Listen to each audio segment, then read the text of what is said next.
Garage Sale Aftermath. This is the Ericast for the week of May 3, 2009. From Ericast.com. Ericast.com. Welcome to the Ericast.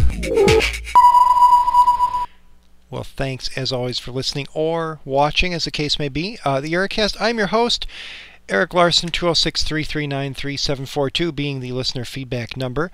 And people have been concerned that I've disappeared. I haven't disappeared. It's just been sort of busy.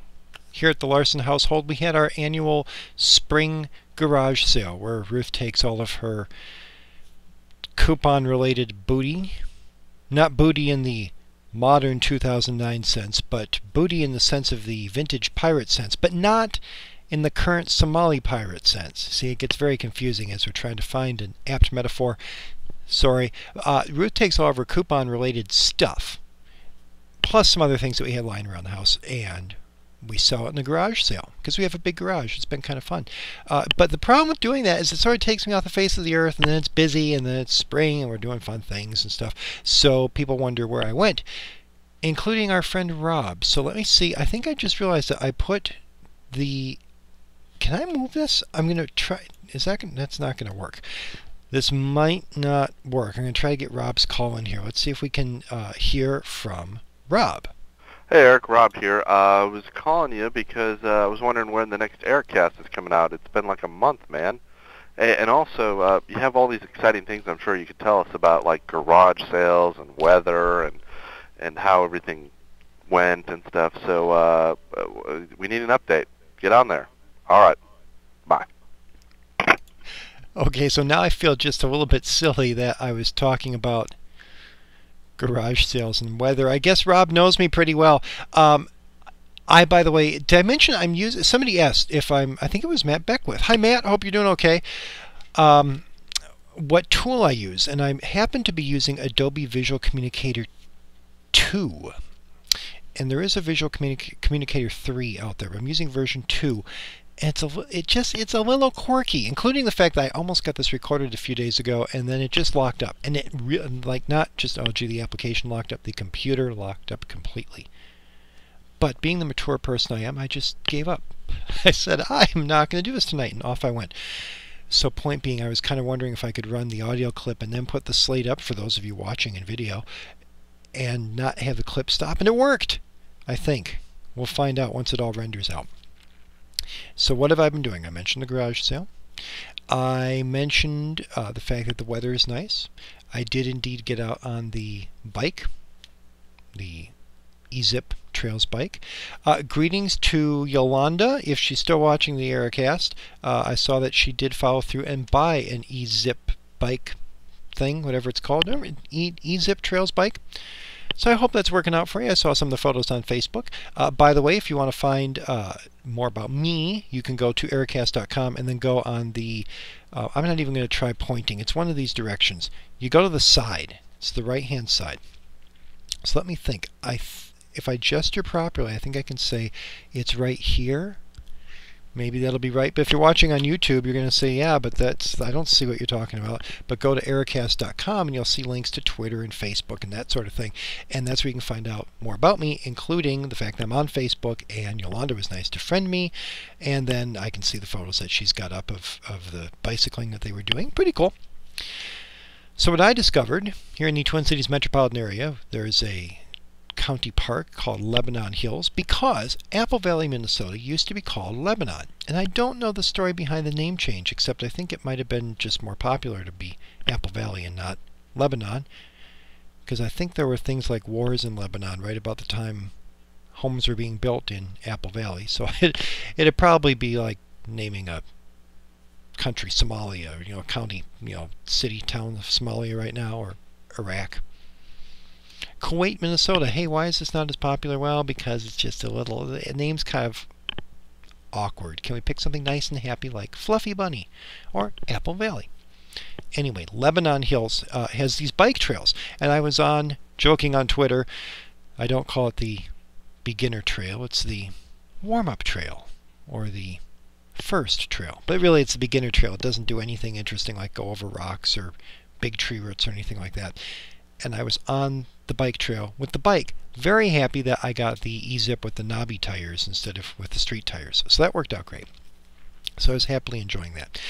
Then lately I got myself involved in another project. Greetings to Dan Hook, who I know is out there listening.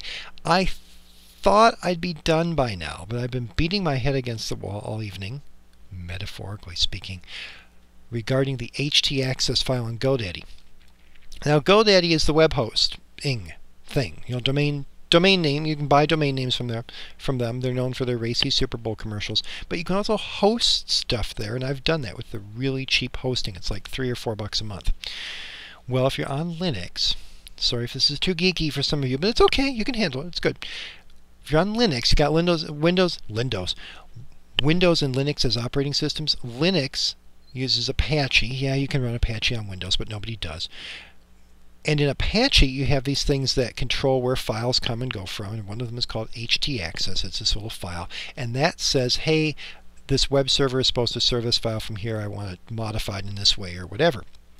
So I have all my various domains pointing over to one hosted domain, and then at the top level there's this little htaccess file that says, oh, if you're coming through and looking for something from this URL, pull it out of this directory. Very cool. Well, I just bought a domain.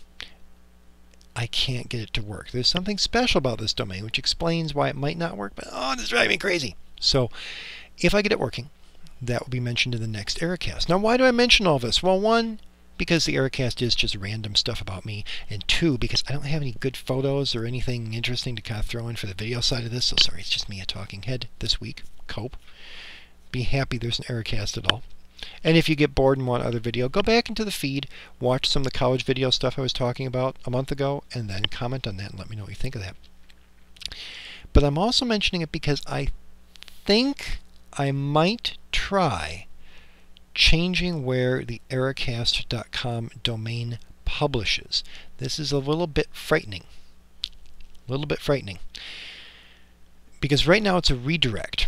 It's actually sitting over on a Blogspot server, the old Blogspot stuff, and a coworker of mine pointed out that if you click on the Twitter link at Ericast.com, it's over here someplace if you're at Ericast.com where you're watching this, it breaks. It like launches Twitter and then it comes up empty and then it breaks, and he said it crashed his browser and it was something really goofy. I think it's because it's loading in that frame. So I want to get rid of all that, which would also be good for search engine optimization.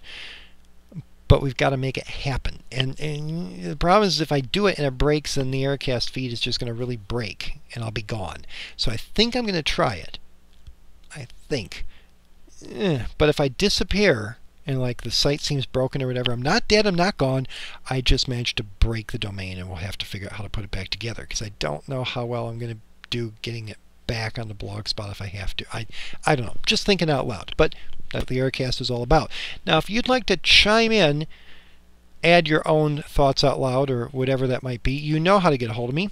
206-339-3742 is the phone number. You can call and leave a message. Please do that, because if you don't, I'm going to lose the phone number. It's happened once in the history of the Ericast. We don't want it to happen again. Or you can email me at eric@ericast.com. That same coworker of mine couldn't figure out how the email thing works because I never actually put the eric@ericast.com link. Or we read the other direction.